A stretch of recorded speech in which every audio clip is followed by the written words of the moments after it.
Daniel, Heidi, how are you guys doing? Good. Really Hump good. All day, right. but feels like I've already had a long week in a good way though. We're gonna make an hour of power. We'll make this like a really great hour for you to spice up the rest of your week. Yeah, get Love that that. energy for the rest of the week. Hour of power. Nice. Well, with that being said, another great way to kick this off in a powerful way is the first tradition we have on the Modern People Leader. Heidi, we all share good news stories. It can be personal or work related, just something positive to kick our show off in a gratitude rich kind of way. I love that. Do you want me to go first? Sure, if you're ready. Yeah, absolutely. So I had this really great moment yesterday. I started a new role just at the beginning of this year in 23, and I started a Brighten Your Day post, which is a Slack channel that I own and that I post to every day. And so we're a remote first company. It's my way to truly connect with the team globally across the world. And because we're remote, I don't have the same opportunities to walk in and go and meet and greet everyone in the morning and say hi. And so I have been doing these posts pretty consecutively every day. And the team don't always give feedback, but I finally have been getting some really good feedback. And one of the team members shared a really personal, I won't share the personal kind of feedback that they shared, but they just acknowledged and thanked me and asked me to keep doing them. And so that was really amazing to see. And I've been getting a lot of feedback in the channel and people jumping on with icons and often I'll lead it with a challenge or a question. And a lot of good participation. So I'm really jazzed about that. It's the way I kick off my day every morning. And again, I encourage other leaders as well. If you're in a remote kind of first environment, find ways to connect with your people, be innovative. And this was for me an easy way to just like every day, the team sees me, they get to know me a little bit. And it's a great way for me to kind of kick off my day. And it's been a lot of fun. Is it sort of like an open invitation for anybody to comment on the thread with their 100%. what'd you call it? Brighton. Yeah. Their contribution. Yeah. And I often share productivity tips or working from home hacks or just general. We talk about things that are going on and I try to keep them short, under 2 minutes short. And I just try to inspire the team and help try to brighten their day. And sometimes it's the afternoon for some of our team because they're logging in. Obviously, I'm starting my day Eastern Standard, and some of our teams are in different countries, but it's a great way to connect in with my team. So the feedback was well received and and I appreciated it. Love that. Love that. I'll go next. So I shared some cryptic good news in our last recording. And so again, it's going to be kind of cryptic for good reason, but tomorrow we have a meeting with all of our shareholders to discuss some potentially big changes at the company. Unfortunately, I can't share any more, but I'm really looking forward to it. It's been a quite a while since we've had all of our shareholders together, so I'm excited about that. That's And awesome. this is for Workify, just to make that clear. This is No for big changes for the Workify. modern people leader yet. Yeah. What about you, Daniel? Yeah. So yesterday I was putting together a sales deck to prepare for a sales call, and uh I needed to figure out how to tell like a compelling story of the growth of the modern people leader the last 12 months. So there's this thing that's called listen notes, and you can think of it as essentially the Nielsen for podcasts. And the way it works is every podcast is assigned a listen score that's between 1 and 100. So if you think about podcasts with 100, these are like the Joe Rogan podcast of the world, or like the How I Built This. And then you have like everything in between. And based on our listener score, we're now in the top 3%, which was really awesome to see, because 5 months ago we were top 5%, and 12 months ago we were top 10%.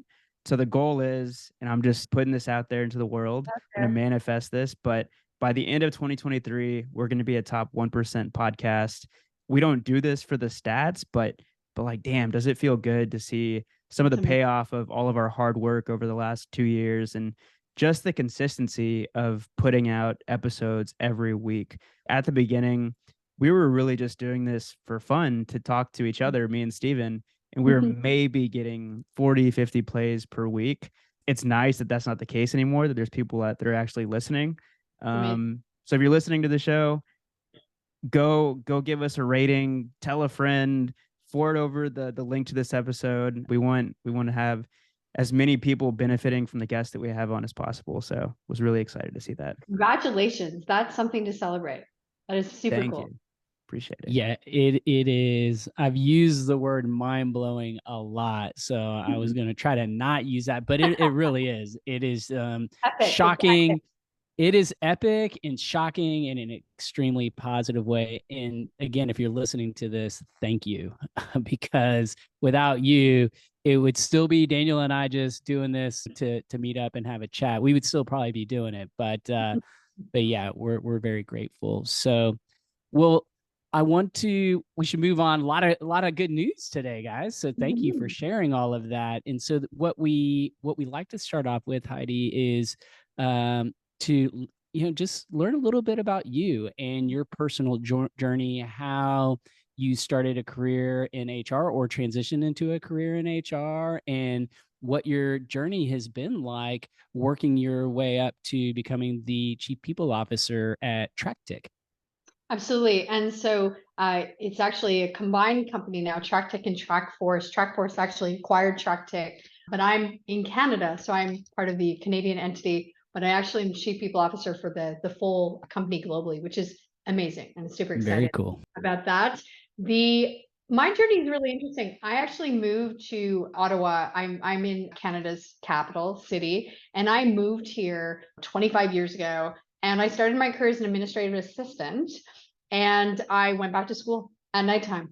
And I went to school forever. And I would be practicing during the day, and I would be at school in the evening. My first role in HR was actually at a recruiting firm. And so that's how I started my career as a recruiter, working for the tech sector, working to support, at that time in the early 2000s, the tech sector was doing really well. And I continued my studies and I continued to kind of practice. And I guess as I continued to scale, I realized I wanted to focus not just on recruitment. I wanted to be more of a generalist because I loved all aspects of HR and I didn't want to just hone in on one area. And so my big, I would say, break was at an organization called CIRA, the Canadian Internet Registration Authority that manages the .ca for Canada, a really cool organization. I was their first HR manager. And so that was an incredible opportunity. A couple of years after that, I went to an organization that was a global organization. And I was employee maybe 70. And we grew that team to well over 500 in 26 countries. And that enabled me for the first time to actually build out an HR team from me to a global team of 20 HR leaders, super talented. And that was just a ton of fun. And I think for me, I've often shared this with young professionals. I was that person who would often envision what does the future look like. And I remember looking at job descriptions of VP of HRs and identifying what do I need to do. And so I think the year that I actually graduated with my degree, I was a director of HR at the time, but I was just graduating with my degree because I did it at nighttime while I worked full time. It was also the same year I was honored with a 40 under 40 award. And when I tell that story to folks, and I always say to them, no career path is straight. Some of us have to take a little bit more of a different direction. And I put myself through school. It's something I'm really proud of.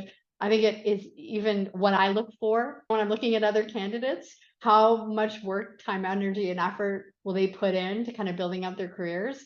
And so I feel really lucky to do the work that I do. It is my passion. It fuels me. It gives me purpose.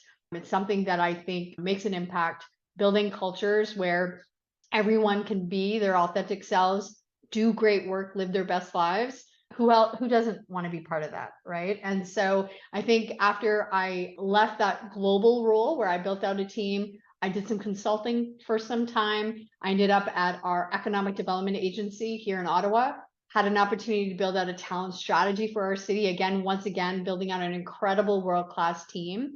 And I also had the opportunity to be a growth advisor. So I was the leadership, culture, and HR advisor for our startups and our scale ups. So I wore a couple of different hats in that role. And I got to work with some of Ottawa's best and brightest companies and support not only the CEOs and the leadership teams, but also the HR leaders. I had two peer groups and I came together on a regular basis to kind of help inspire the emerging leaders, and then came together with the later stage leaders to again support them on different kind of puzzles that they were kind of navigating in their own journeys. We navigated a bunch of different changes throughout the pandemic, and so our talent program overnight almost changed. And so instead of bringing talent back to the region, we were focused on keeping talent within the region. And so that was a challenge that my team was definitely up for, and I think really proud of the work that I did while at Invest Ottawa is the name of the organization. And then I decided to go back and roll up my sleeves and get back into a leadership role. I joined a startup and was there for a good year, and then found myself, to be candid, in the role that I've been dreaming about forever. The epiphany of this is what I've been working towards for my whole career. So it's an exciting time for me. I'm learning a lot. I'm still growing, and that's a message I think for your listeners is even at this level, where I feel like, yes, I've made it to where I wanted to be. All that hard work really paid off. I'm still learning and growing each and every day. And that's what, again, brings me purpose and gets me up and gets me really excited in the morning. One of the things that jumped out at me, the first thing that jumped out at me as you walked us through your journey, was one of our core values is scrappy. And I love that you look for candidates as you're kind of assessing them. Are there examples of them working hard or putting that additional work? I can't remember the exact word you use. I call that scrappiness.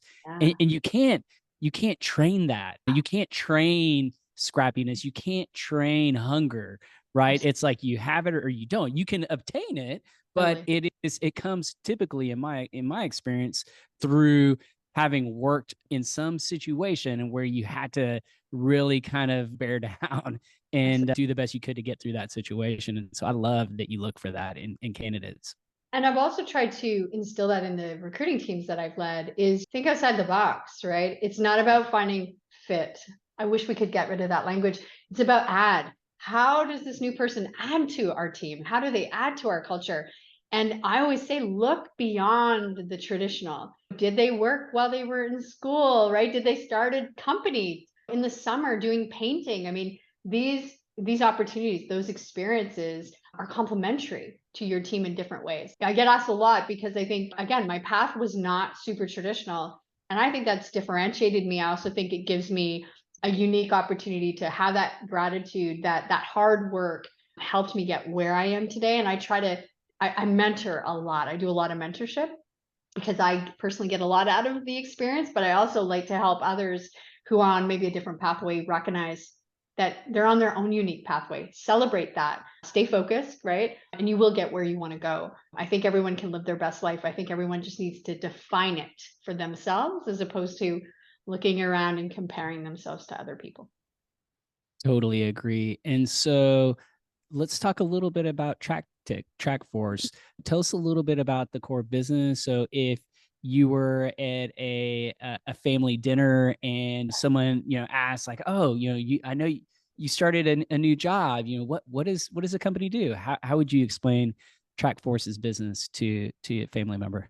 Probably pretty simply, I would probably say something like it's a software as a service. We're a workforce management solution for security businesses. And so I would probably tell a story, like as an example, a company that has security guards working for them that are basically having security guards in maybe let's say all the malls across Canada. This tool enables them to operate as efficiently as possible. And it really is a core way of them to be deliver servicing to their clients, being able to protect their team, and then everything in between when you're running a business, right?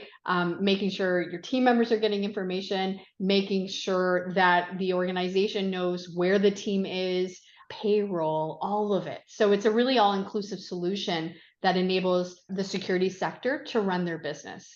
I love being part of a workforce solution. I think for me, it's super complementary in terms of the value we get to bring to our clients, and my kind of love of people and organization and building structure and efficiency and working smart, and to be able to be with an organization that adds that value to our clients each and every day, I get really excited about that. And as you both know, you do need to love what your business is doing. And I really am a fan of the work that we do, our very talented team, and again, that impact that enable other businesses to flourish and be really successful. So that's what I would say.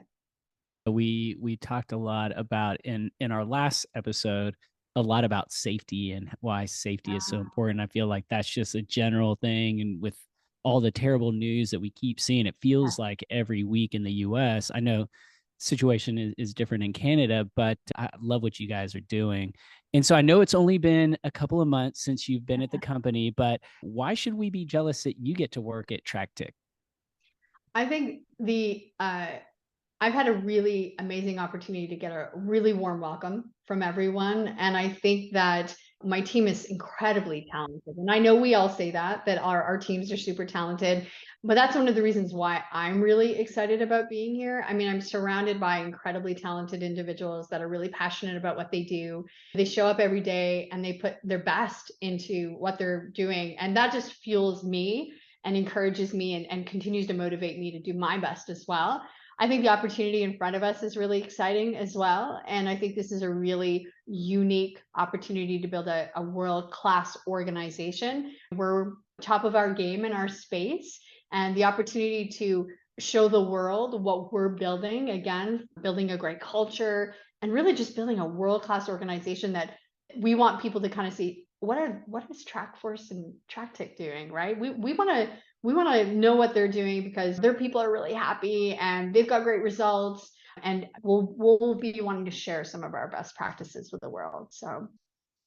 So you mentioned that this is sort of the dream job that you've been looking for, and you just spoke to wanting to build a world-class organization, a world-class culture. What else about the role appealed to you? Like when you were thinking about what the dream next role for you was 4 or 5 months ago, how were you thinking about that? And it's a great question. I actually spend quite a bit of time usually thinking about what's next and what matters. And I always encourage others to put the list down. And whether that's in your phone or on an old school notebook, what are the 10 things that you're looking for? And I think you gotta clarify that before you can go look for it. First and foremost, I mean, what the company is doing. I already shared a little bit about that. I mean, I really love the space that we're in. I love the opportunity in front of us and where the organization was in terms of being able to make an impact. And the other thing I always look for is the leadership team. Leaders, leadership matters. And I'm looking for a leadership team that have the same shared values, same sort of vision for what success looks like, and want to make the same impact that I want to make as a leader. And I definitely found that with this organization. It's so fun talking to different people leaders and hearing about the different types of companies that they work for. And I think you said that if you are able to accomplish this goal of building a world-class organization, you want people to say like, what is what is that company? Who are they? And it makes me think of Pat Waters, who was working at Procore, which I wouldn't think is like the most sexy industry, building technology for construction companies, Yeah. but she somehow was able to do that, her and her leadership team. So I think that's a really, really exciting opportunity. And as someone that's been in HR for quite some time, you've now been a VP for around 10 years. How do you continue to fuel your career growth? Like what are some of the things that you're doing?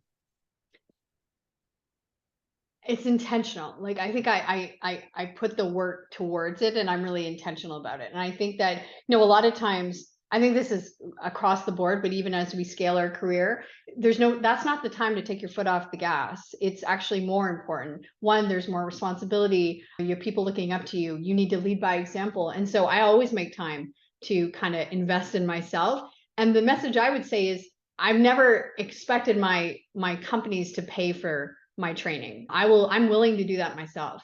And I think that's, again, part of the way I've differentiated myself is I've never had that be a roadblock. I've always looked at how do I stay current as a leader? How do I make sure that I'm keeping informed? I recently, my last credentials was certificate in accreditation for diversity, equity, inclusion, and belonging. And I learned so much personally and professionally. I mean, I speak about it quite a bit because I think that was me recognizing there are still areas I need to hone and I need to improve. We're all a work in progress, right? And I think that I'm at a stage where I have a lot of good self-awareness. It's a gift. And I know, okay, I have some, where do I want to fill my gaps and where do I want to elevate myself? And I love learning. I think that it's an opportunity to expand your horizon. And I think you can bring your best self when you're complementing your awareness, your understanding of different things. I also would say that I do courses and webinars, et cetera, the more traditional, and I read a lot. I learn a lot from my experiences. I am very much involved in the community. I volunteer. It's probably my pastime, my favorite pastime. I'm on boards and committees. I mentor a lot.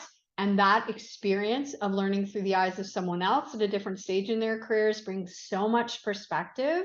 And so it's not just the traditional go do a course, go do a webinar. Find other ways that you can fuel your growth that is meaningful to you. And so mentorship is a big one, volunteering through boards. I often will joke about this, and I had an opportunity to talk to a bunch of women last week about community impact. You can learn so much along that way. And I got an opportunity to lead long before anybody would pay me to do it. And that was through working in community-based organizations. I also expanded my network times 10 because the people that I get the pleasure to work with in my day job are not the same people I get the pleasure of working with my community-based organizations. And so that has been a big part of my growth. And again, you think, wow, that's not super traditional. Exactly. Always look for opportunities for where you can grow and where you can learn and where you can expand your horizons and get to know different perspectives, right? I think as a leader, that is so critical, especially when we're leading individuals of all kinds from all different backgrounds, right? And so that's sort of been my take over the last 20 plus years of my career. Yeah. So you mentioned that you mentor a lot. I'm curious, do you have a couple of mentors that have been pretty helpful in your career? And if so, are you comfortable sharing who those mentors are and how you were able to find them? Absolutely. I've had so many mentors. And the cool thing about a mentor is most people are willing to help. And I think my mentorship relationships have evolved into friendships. And that's so special, right? There's three people I have in mind. And one was early stages in the HR leader, the former president of the local college that I was going to, their chief people officer mentored me. And we're still in touch today. He's since retired, but he's a big champion for me. Right. He always celebrates when I have a win. And it's just, we have a really special relationship. And even though we don't connect on a regular because he's busy, he's retired, he's living his best life, I know that he's celebrating for me on the way. I have another woman who has been in my corner for a long time. And she's someone that when I need to kind of have a sounding board, often when it comes to career related matters, she's one of the first people I go to. She knows me, she knows what I'm looking for and what matters to me. And so every time I'm going to make a change, she's one of the first people that I lean into to have that conversation with. And I would say my life partner is definitely a mentor of mine. Obviously, my BFF, when you look at a partner, all the things you want, but they're definitely my biggest cheerleader and also someone that helps bring that sense of calm when maybe I'm overthinking something, and is a very wise soul. So I often look to my partner when he can often get me kind of refocused on kind of what matters. So I have a lot of really special people in my circle. And that's why, Daniel, I make time. And I always say to leaders, like, you need to make time for the next generation, the next emerging leaders. Someone made time for you. And I think if I will often encourage people, they'll say, I want to mentor one day. And I'm like, why are you waiting? What are you waiting for? You have the experience someone else can benefit from. Don't wait. And so whenever I'm done mentoring someone, I usually get them mentoring somebody else to pay that forward, right? And have a bit of a rippling effect. I'm Daniel knows I'm a big proponent of mentoring, and I fear that as more and more younger generations enter the workforce, that my fear is, and maybe it's unfounded, that the younger generations aren't equipped to seek out mentoring. And I say that because my two daughters cringe anytime I ask for help. Right. It's like the opposite reaction. They don't want to, don't want to talk to anyone, don't want to ask anyone. The fact that I'm like asking a stranger for help, even though that will save me time, like a ton of time. And that's why I'm not afraid to ask for help. I know I need help. I can't do this on my own. But just seeing their reaction and how like visibly uncomfortable they get, I fear for the future. And so I love that you're out there and not only mentoring, but encouraging your mentees to also contribute and get involved. I think that's awesome. Yeah, speaking for all of the 20-year-olds out there they're listening to this, I can definitely relate to how your daughters feel. It is so uncomfortable for me to reach out to somebody and ask for their help. I feel like I'm being an imposition. I used to feel more like that when I was younger.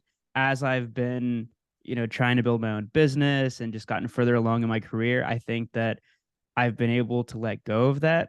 The one thing that I'll say about the younger generation that I think they're really good at is finding online mentors, meaning like they might not have a direct relationship with the person, but they might have a parasocial relationship. It might be somebody who's where they want to be in 15 years, who has a podcast or a blog where they're talking about all of the things that they're doing in their work. And I think that they're benefiting from that. But to your point, Stephen, I do think that it adds an extra element to have like that mentor that you can call when you're just trying to figure out what to do, like almost like life decisions, right? Like you can't go to that online mentor for that. So like when something's going on in my life, and for example, at my last role, and I needed to ask a question, I was like, all right, I'll call Steven. And I've never like formally asked you to be my mentor, but it just sort of naturally happened. And it's nice to have a sounding board. Absolutely. I would love to share this story. I have a lean in circle. I just met with them today, and we started a lean in circle. You'll know the book from Sheryl Sandberg. And really, it's just a group of people like-minded coming together to elevate and support one another. We started this group right before the pandemic. We had one meeting in person, and it started because another woman that I know was going to start one in the evening, and I couldn't do that because I had young kids, and said, could I take anyone who can't do it in the evening, can we do one at lunch? They said, absolutely. So they just pointed everybody to me. We started this circle with about 18 women, and then the pandemic hit, but we kept meeting. And 3 years later, this 5-6 group of women that are remaining are lifetime friends now, right? And we have become, in some ways, each other's peers, but we've been mentoring and guiding and supporting one another. It's incredible. And we were even reflecting today about the power of us coming together. We didn't have friendships before, right? We didn't even really know each other, and now we are connected for forever. And it's just really powerful. And we share and celebrate with one another as we kind of navigate our journeys from both a career perspective and a personal perspective. But we all feel like we have each other's back, and we're there for one another. It's amazing. And this was something that I didn't intend, but I've been telling other people, don't wait, create, right? Create those opportunities like you both have to meet amazing people and get to know different kind of pathways and expand your networks and share this with the world. And so don't wait, create, I think, is a motto that we can maybe instill with the younger generation, and hope that we kind of inspire them to get rid of what's uncomfortable, right, about asking someone for help. And maybe it's as simple as saying, if you ask someone else for help, maybe they'll be willing then to ask for help themselves. Don't wait, create. I'm gonna start using that. We'll get the t-shirt. Yeah, we gotta make t-shirts for that. So do it. So, as somebody who's now a chief people officer, and you have a lot of great knowledge at this point, you have the experience. How do you give yourself that, like, where do you look for feedback on yourself to inform where you should be investing your time on the development side? Well, I will say, I'm not sure I have all the answers. And I think staying humble as a leader enables me to continue to grow and develop and ask. And I will regularly say to my team, and this is actually language I use that I recommend other people. I use that whole analysis instead of saying, hey, Steven, do you want me in your kitchen or do you want me out of your kitchen? I'll be like, Steven, is this a lean in moment? Or Daniel, do you want me to lean out? And I'll often say to my team, like, what's going well? What's not going well? And I think we have to ask for feedback as leaders. I don't have all the answers. I think my biggest, I think, gift and role is to bring individuals together so that we can complement each other's strengths. I know when I was joining my current team, I remember saying to them, things are going great. I'm here to complement the existing team, not to make changes and not to, is to add, right, to kind of the existing team to make it better. And I think that self-awareness, I think, is a gift. I wish they spent more time when we're younger trying to help us define that. Self-awareness, I think, is really critical. And I think it's that acknowledgement of, I don't need to have all the answers. I just need to know how to go and get the information, right? I'm not always going to make the best decisions, but I need to learn from it and be willing to be open to feedback. And I need to be a better listener. And that's, as you can tell, I love to talk. I can talk for hours. I work a lot on listening, being a better listener, asking more questions. I'm very curious naturally. So that's what I focus on, is asking more questions to really peel back that onion, to learn more about more context about a particular puzzle that I'm trying to navigate, and or getting to know someone and building a connection. And so I think that first and foremost, look at you. And a colleague recently gave me an oldie but a good book called Question Behind the Question. It's all about personal accountability. And for me, the big takeaway, no surprise, was, how do I want to show up in the world? And how do I want to show up when I'm supporting someone else? And I think we can't change anybody else. We can only change ourselves. And so as a leader, we need to recognize that. We all know leaders that come in, right, blaring to make change and are, and they're not always well received or well liked. And I think that there's a way to navigate through change and to continue to innovate and create and get people on board. But it starts with us first and foremost. Oh my God, you are speaking my language, Heidi. I agree that self-awareness is a gift, and I feel like society teaches us to be more narcissistic than self-aware, to focus on you and what's right for you and making the right decision for you and not thinking about others. And so for me, that was a long journey to find self-awareness. And man, the world would be a much better place, I believe, if we were teaching, if we were sharing this, if we could share this gift at scale. Right. But unfortunately, I think it comes down to the individual and where they're at. And so I want to talk about change. You mentioned change. So if you've been at TrackTik, Trackforce for about 2 months, I'm guessing that you've recently gone through a job search process. Is that right? Absolutely. Yes.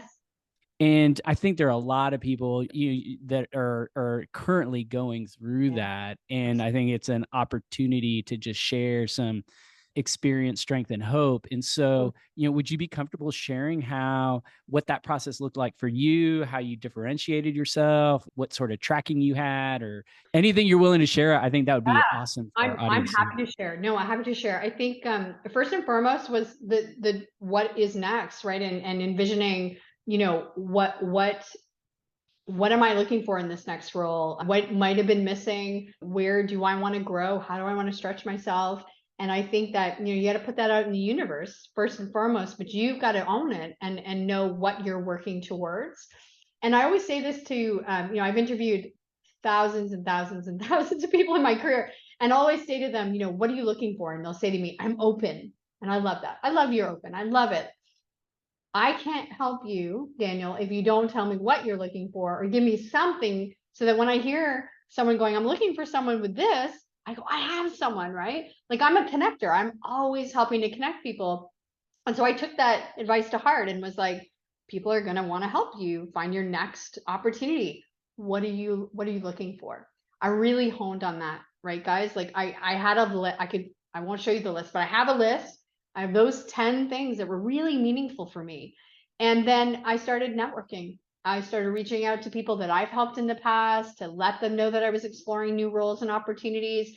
I think I set realistic expectations, recognizing that sometimes looking for work can be full-time work. I also was kind to myself, reminding myself to, good things come to those that wait. Fortunately didn't wait very long, because I think when I started expressing what I was looking for, one of the connections I had said, wait a minute, I can introduce you to someone that knows someone who is looking. And so I actually received an introduction to this amazing company through a former employee of mine recommended me to another organization who introduced me to this organization.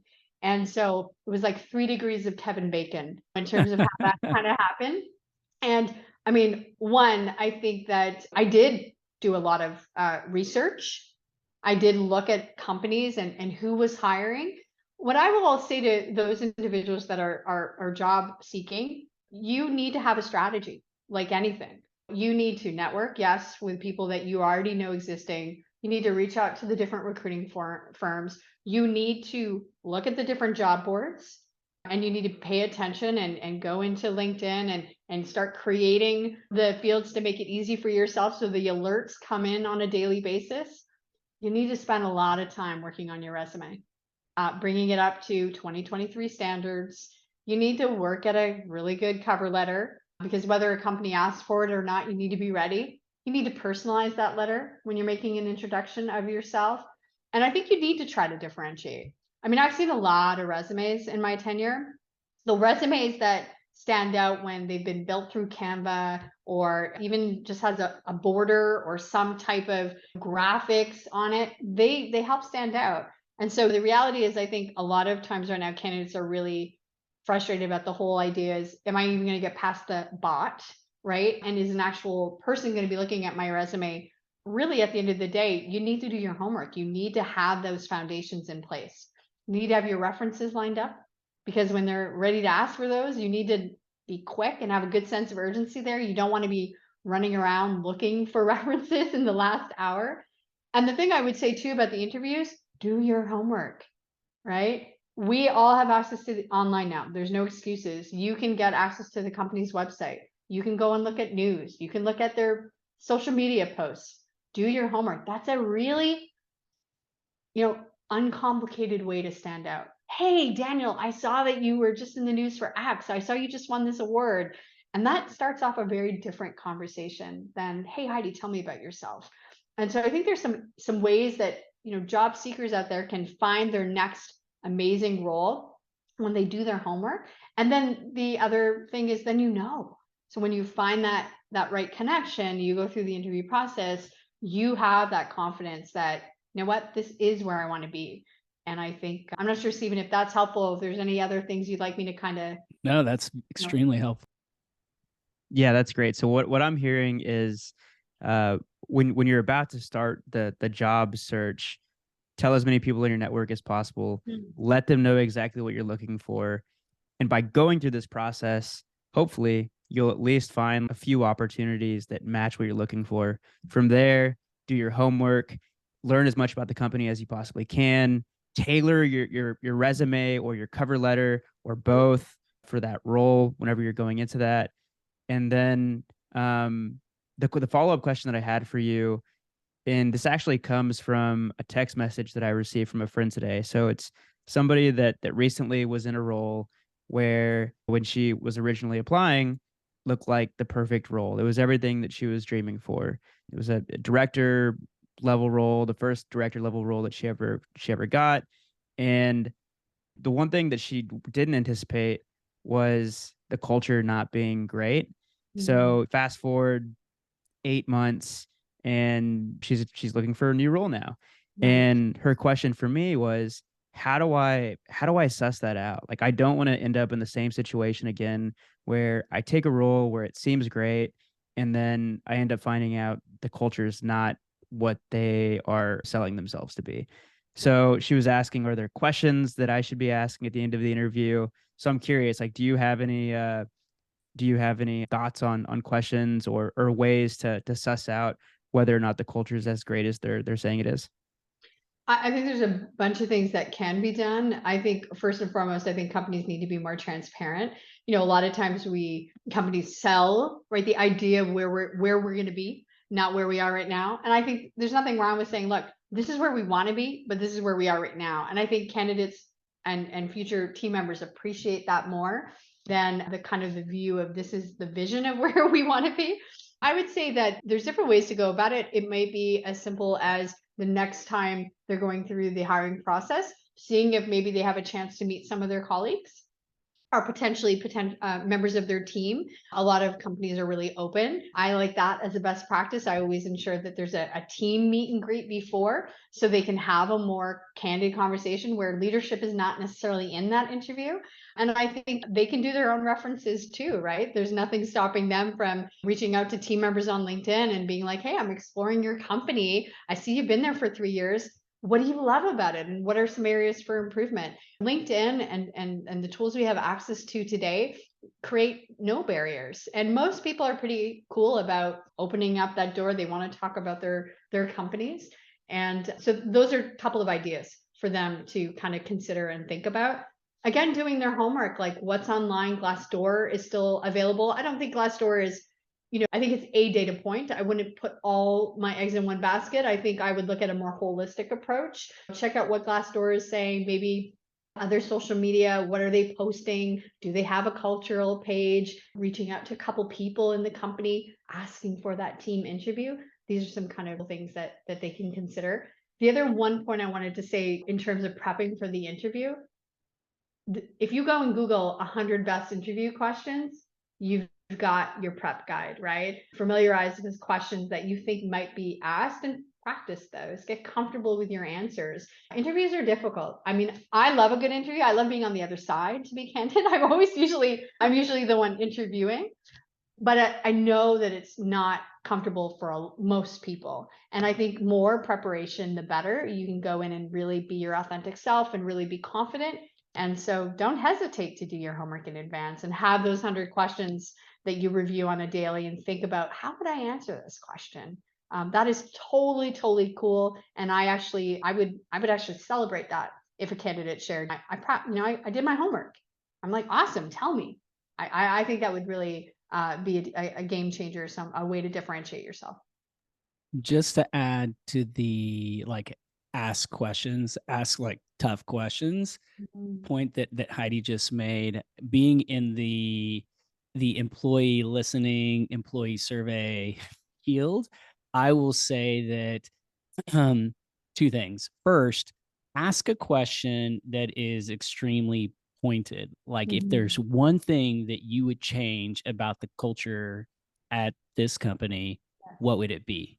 Yeah. And everyone, and you should be able to tell based on the answer they give you, because my guess is if it is a great culture, people will talk at length about real things, not just the recruity buzzy things and perks and all of that. If it is a poor culture, you will get very little.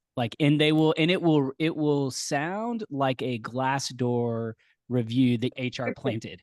Everyone knows that. You go through someone's Glassdoor page and you're like, yeah, that's BS. Yep, that's bullshit. Yeah, no, that's HR. And so, in the second point is, don't focus too much on just the senior people you're interviewing with. There is more and more, we hear clients are doing skip level reviews. So rather than asking one level down or one level up, try going further and really further down in the organization. And so just like the culture interviews that companies will have that, they'll ask a peer to interview, that's the person that you should be really digging into the details with.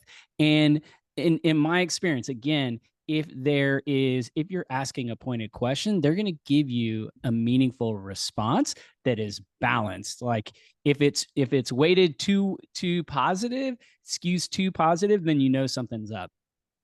The other feedback I would share is there are many amazing cultures out there. And I think being kind to themselves, that if this wasn't the right kind of place that they want to stay a long time, that's okay. Take all the amazing experience you can from it, right? Learn from it. And the next time they'll just be a little bit more mindful asking some of these questions. But again, I think that I would be focused on what can they get out of this experience and what can they control? Because a lot of times people feel like things are outside their control. What can they control right now? Get the best they can from the opportunity. And then when they find that next opportunity, they won't, they won't have wasted time, right? So I want to stick on the data point, Mhm. and I one of the things that I that just caught my eye from the prep call was a point you made about going beyond data 101. What Mhm. exactly do you mean by that? I think our profession has evolved immensely. I think we still have a long ways to go, and I think it's ever evolving. And I think that one of the things we can do to really demonstrate our strategic value is utilize the data around us. I think I often will get asked the question from emerging HR leaders, how do I get a seat at the table? How do I demonstrate my value? And it's like, well, you need to understand your business, right? You need to be looking at what the business results are. How do you find the connection between what you want to do, what your team wants to do, and how this impacts the business? And so I think we have access now, thankfully, to a lot of really great data. I think our superpower in the, our team is people experience, and everyone calls it differently, talent, HR. But in people experience, I think our superpowers, the insights behind the data. Everybody has got an employee satisfaction score, an ENPS, data on, we pulse check our team on a variety of fronts. What is the insight that we bring to that? And more importantly, usually the Glassdoor is a perfect example, right? What does that feedback mean? And what is the context behind it that we need to understand more? And so I think when we look at data, we need to look at, what's the story behind that data point? How do we utilize that? How do we learn from it? And I think I've been fortunate. I've worked with some really cool data companies. And I learned that when I've been at the table early on, I need to speak the language of my peers. And I'm going to build trust and credibility and equip and empower myself as a leader when I'm going to be looking at leading and making business decisions with that data. I am still the touchy-feely HR leader, 100%. But now I lead with data and say, this data says X. This is what this means. This is how it impacts the business. And this is why I feel so strongly about it. It's a much better way of moving things forward than starting with, I feel very strongly about this. And then you lose your audience. And I think that that's a way I've differentiated myself over the years. And I didn't learn this overnight. I've been honing on this for a long time. The first thing I do whenever I join an organization, the last 3 or 4, is build a dashboard, build something I share with my CEO, usually within the first 1 or 2 weeks, depending on where I can get, like what data, where we're at from a data perspective. And I think that we all need to be doing that as leaders, right? What data do we have access to? What data do we need to get access to? What is the data saying? What are the insights we bring to the table that inform the decisions we want to make, the improvements we need to make? I think that's really important. Have And you? oh, go ahead, Daniel. Oh no, I was gonna say I know you're only 2 months in, but have you gone through the exercise of building that dashboard yet? 100%, 100% was one of the first things I did. We're still evolving it 2 months in, of course, but I think within 2 weeks I was building one, and then of course sharing it with my team and getting their insight and input, sharing it with my colleagues on the executive leadership team to get their insight. And I think we're building something really cool, and now we're tapping into the various data sources. And it's enlightening, it's inspiring to see what access we have, what data we have, and then how do we utilize that data, right? Yeah. To understand where we need to continue to make changes, what our opportunities for growth are, where our successes are. We have a Yeah. lot of things to celebrate. So if you don't have that structured in a meaningful way, you miss out on a lot of really cool opportunities and discussions. And so I like to feel informed with those Yeah. business decisions. I love a good dashboard. I'm not gonna lie. It's one of my favorite things to do.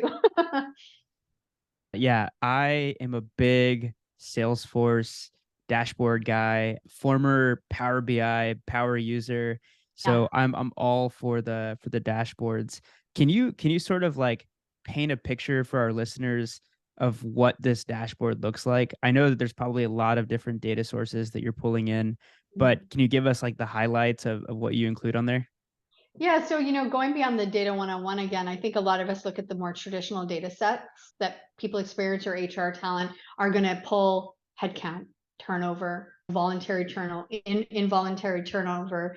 I think the thing about going behind the data is even with turnover, voluntary, involuntary, peeling it back a couple layers to understand with that voluntary turnover, was that within the first 6 months, first 2 years? Was that in a certain location within a certain team? Were there the same hiring team members in those calls? Like you can really go deep. And I think too many times we stop at, oh, voluntary turnover, but we don't go deeper. And I think that's the opportunity where we can demonstrate value. We can showcase why we're at the table and how we can really impact the business when we start looking for trends and patterns beyond just the data point, right? And so that's where going beyond that kind of initial data point is really critical. I would say that in the last couple of years, I've even been looking about things like how many languages do we speak beyond just how many countries we're in. What is the average age, of course, of the organization, more, and tenure, but what are the other themes that we can pull from some of this more traditional data that is interesting and meaningful and can again help us identify our best opportunities, right, for growth and improvement. And so there's another thing, and I will give my husband full credit for this. He instilled this in the leadership team that we were in together, and it's called Victories, Insights, and Puzzles. And so give him full credit. And it's really about taking moments to celebrate, right? Sharing those insights, and then looking at the puzzles of what are the potential roadblocks that may impede us to not be able to meet our goals. And that's a quick snapshot that I give my leadership team on a weekly basis. My team contribute to that. So they get to elevate and highlight their celebration, the things they're celebrating, the things they're achieving. It's a great opportunity every week to celebrate. And then the insights. And this is always the trickiest one to really get you have to think, these are the things, what are the insights we want our leadership team to appreciate, to understand? The pulse on the ground, right? Things we're seeing and hearing. It helps us, I think, just stay connected as a whole. And then the puzzles piece are, my husband will always say, these are things to be solved, right? What are the things that we need to be proactively paying attention to? And what are we doing about it? And so that VIP is something I've been bringing with me for the last 10 years. And it really resonates, I think, with the team, my own team, but also my leadership colleagues, because I think it gives, again, that high level overview. What's going well? What are we focused on? I think that I like looking at different data points that tell the story of the business from a people experience perspective. I love VIP. I'm going to steal this and start using this. So Andrew Waitman, give Andrew Waitman the credit because he deserves it. He's the one that created it. I'm just, you're spreading the word. I bored it. Exactly. Yeah. So I'm curious, like, have you been able to surface any interesting stories from the dashboard the last couple of months? And I know it's really early, so if you're not allowed to share any of these insights that you've been able to surface in some of these stories, totally cool. But just curious what y'all been able to find.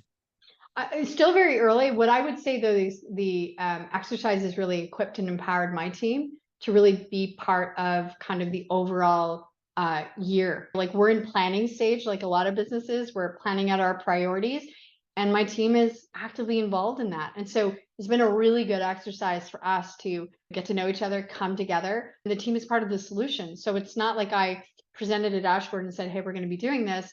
I asked for feedback, right? What resonates, what doesn't, what is missing. So the team really felt like that they were able to contribute to building this out because we're now all responsible, right, for filling this out on a regular basis. And I have different ways that I present data on a weekly basis.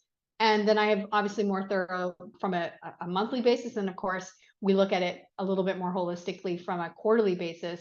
And that's when you're looking for trends and patterns. I think the biggest thing that I would say, and I mean, I've had the pleasure to mentor a lot of HR leaders in my career, don't just collect data for the purpose of collecting data. If you're not going to do anything with it, like maybe you could spend your time in other ways. Like you need to look at the data, you need to review it, you need to think about it, you need to kind of gain additional insights to tell the story. And then that's when you start learning from it. Like the themes and patterns are really what we're looking for to make sense of it. I mean, if you're going to go just build a dashboard just for the sense of it, it's not really meaningful. It's not going to make the same impact that you want on the business. Yeah, that I think is so true. And you also risk losing credibility over time. Like Totally. why, like we keep reviewing this, like what are we actually doing with it? And Mhm. so keeping a, and I think it's important that you're looking at metrics that will help you keep a bias to action. Absolutely. Because I think that can be lost sometimes. Wanting to create the sexiest, coolest like dashboard, it's like, well, okay, is there a bias to action? Will this lead us to the next action we need to take? And don't be afraid to evolve it to meet the team's needs, to meet the business's needs. Just because you created something at the start of the year and things have evolved and you think, wow, we just got access to some really interesting data, we'd like to include it, right? Like don't wait, So true. just So true. add it in there. And I think that again, I've gotten asked so many times in my career, how do I get to that leadership role? How do I create that strategic value? Well, you need to start by learning about the business. What is meaningful and impactful to your executive team? What's meaningful, impactful to the business? What are the priorities?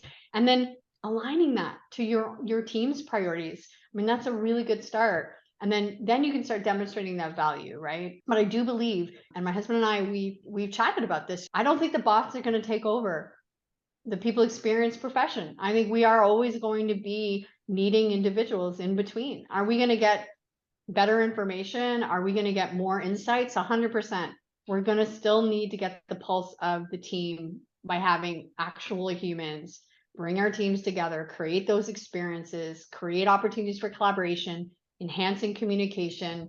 So for all those people, experienced leaders out there thinking they don't have a job in 2 years, nonsense. You're just going to have to maybe recreate yourself and how you currently lead and deliver, but there's still going to be opportunities for us to continue to impact our organizations and bring forth the change we want to see.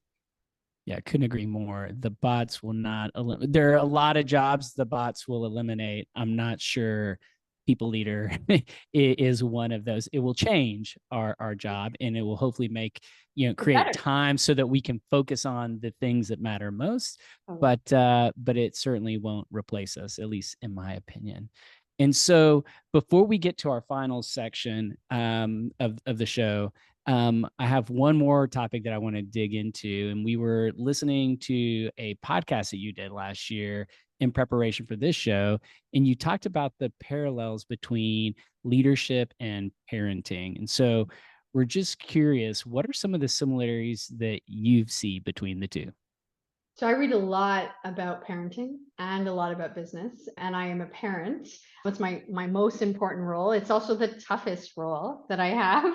And I would say the big aha for me is that just like when you're building a great culture and wanting to equip and empower your team, you need to do the same thing with your children as you're raising your children. So a perfect example is when you rush around and do everything for your kids because you're trying to rush out the door and it is more effective and efficient. We're not really teaching our children how to put their own coats on, get dressed themselves, grab their own lunch. And I'm not saying that's easy because it is easier to just rush out the door and do everything.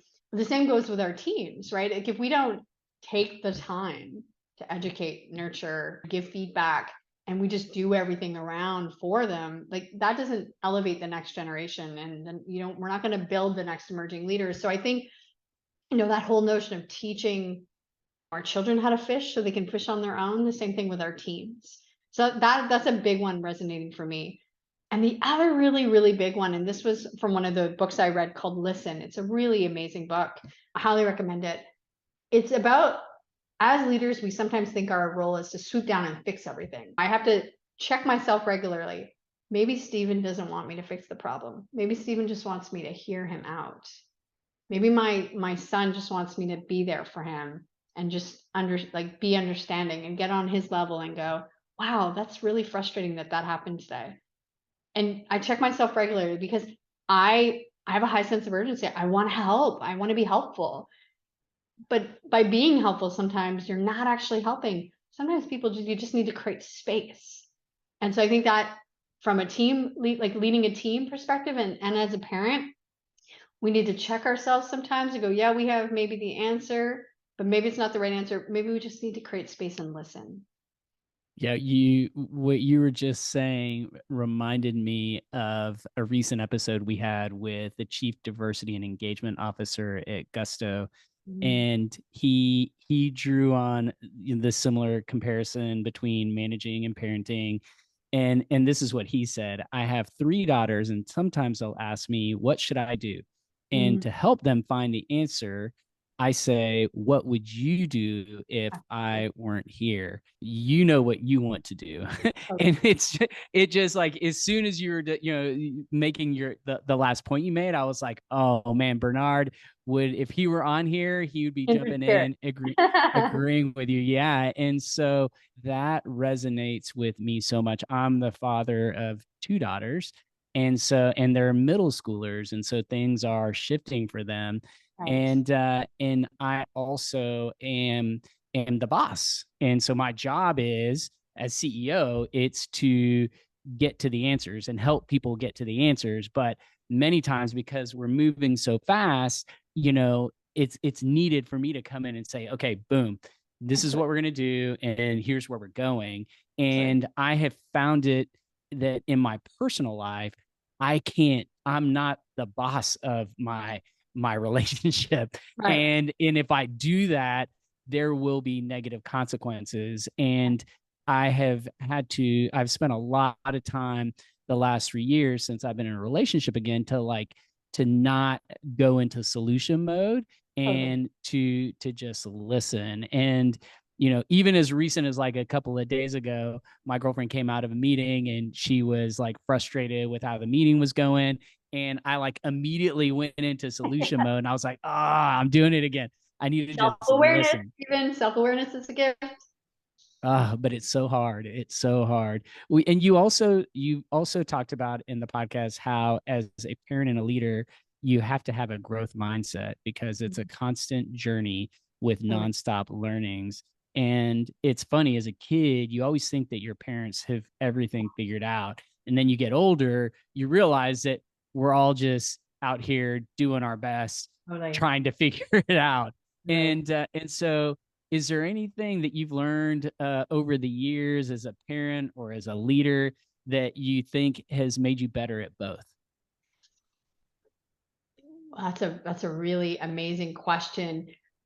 I think that just being open-minded and having the humility to recognize that the individuals that you come in contact with, and in some cases the children that you're raising, are going to teach you as much as you're going to teach them. And I think that I think I said this earlier, we're all a work in progress, and it's that openness. So for me, growth mindset starts with being open, and I think that we could do a whole podcast on parenting, right? Like, it's the most important role we have. Can we, Heidi? Will you come back and So I will I'll come get back. some of I the will other come back. parents. Yeah, we'll come back and we'll do like a round table. It's the most important role I've ever had. It's the toughest role I've ever had. And I think that it's something that I'm grateful for each and every day. And when I get these glimpses of, and I try to instill the things like attitude of gratitude at this stage. Again, that growth mindset, it's the important to be open-minded, even when they're little. And in some ways, it's learning from them and distilling that in my world, and I try to kind of bring my world. It's interesting, like the idea of, if you see it, you can be it.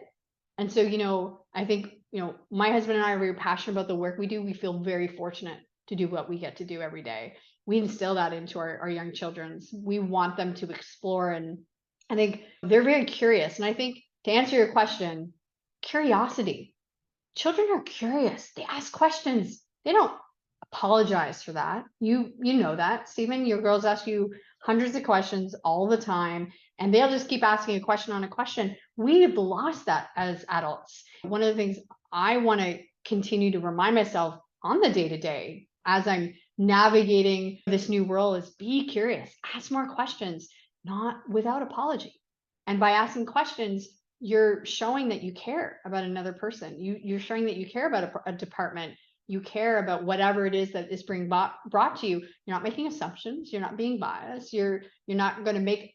You're not already going to jump and say, I have the solution. You're going to kind of sit back, and I, like you, Stephen, I need to check myself on a regular there and go, oh, nope, I'm just going to wait. It's not easy, but again, that self-awareness enables us to grow and develop and be better leaders, be better parents. And so I would say, summarize, be curious, and don't apologize. The next time you have a question, don't withhold it, ask it.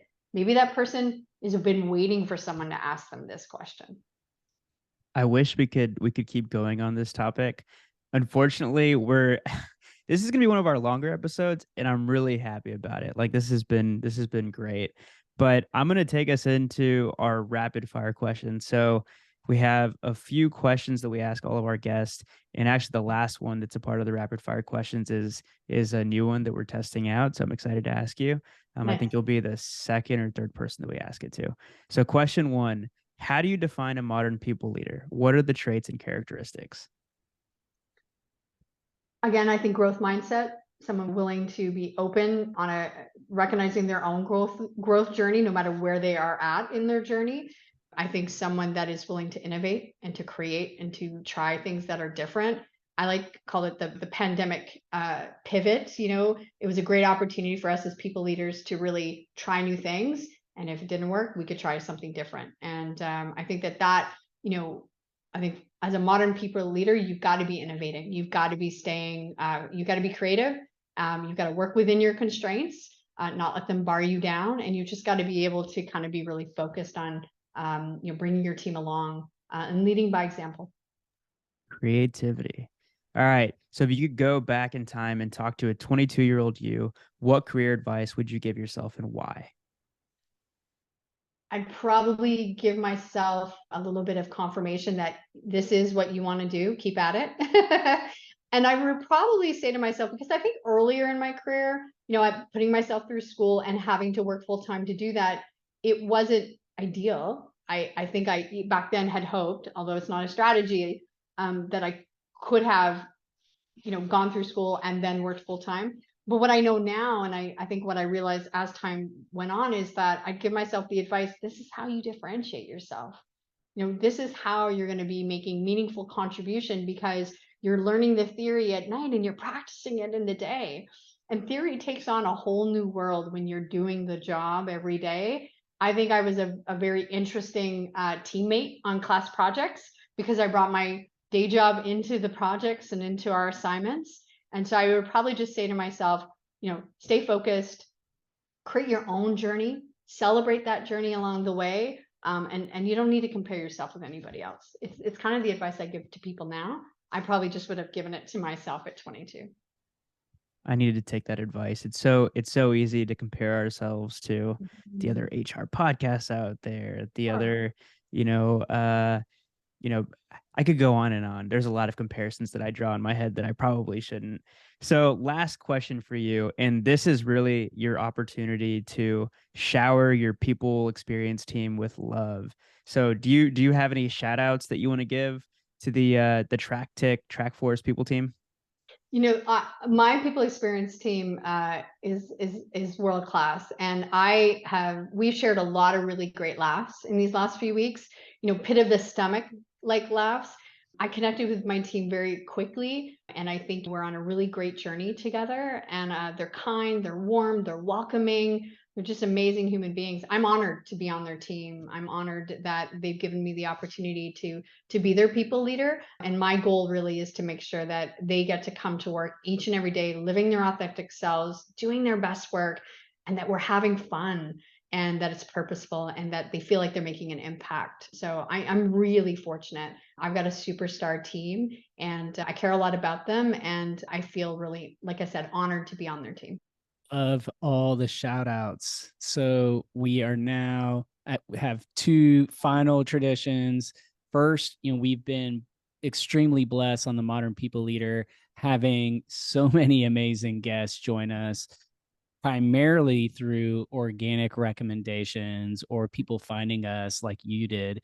And so the next question, if there's one or two must have people leaders out there that you have a ton of respect for, who are those? Who should we have on the show next?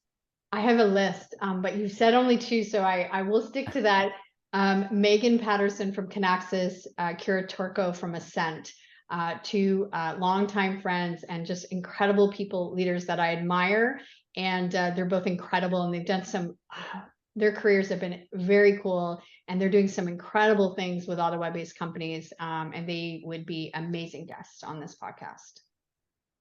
Well, if they have the same energy and experience and enthusiasm as you, we would be honored to have them on the show. And so that gets us to our final tradition. We like to wrap up the conversation with one word or phrase that that we're taking away from this conversation.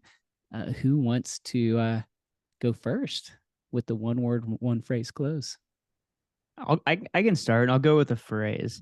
Heidi said something that got my attention. If you see it, you can be it. And that one really hit close to home for me. My mom was an entrepreneur, and being a kid, that's something that, I don't know, maybe you're not like consciously thinking about it at the time, but looking back, seeing her being able to do it allowed me to believe that I can be it and I could do it. So if you see it, you can be it. That's awesome. Your mom sounds awesome. She is. And she's the Shout number out to one fan of the Belinda. podcast. She's definitely listening. That's awesome. Hi, Daniel Mom.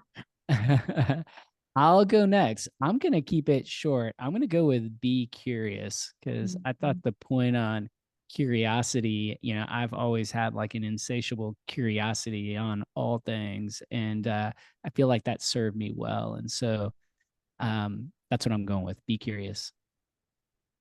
I'm going to go with celebrate. And I think that word resonates because, I'm celebrating this amazing connection we've had today. I'm also celebrating the success you have with your podcast. And I think the message out there to all those listeners, and Daniel, you just said it, like so often we focus on what we're not doing, what we could be doing better. Let's just take a moment right now and celebrate us and things we're doing, even the small things, right? They lead to big impact. And so I want to kind of just leave this with, I'm going to go celebrate this with my family and share what cool folks I got to hang out with and what cool discussions we got to have. And so for me, it's about celebrate. Love it. Well, this was such an amazing conversation. Heidi, thank you so much for carving out an hour and a half almost now of your time. It was a great conversation. So thanks. Thank you both for having me. All right. Thank you. Bye, guys. All right.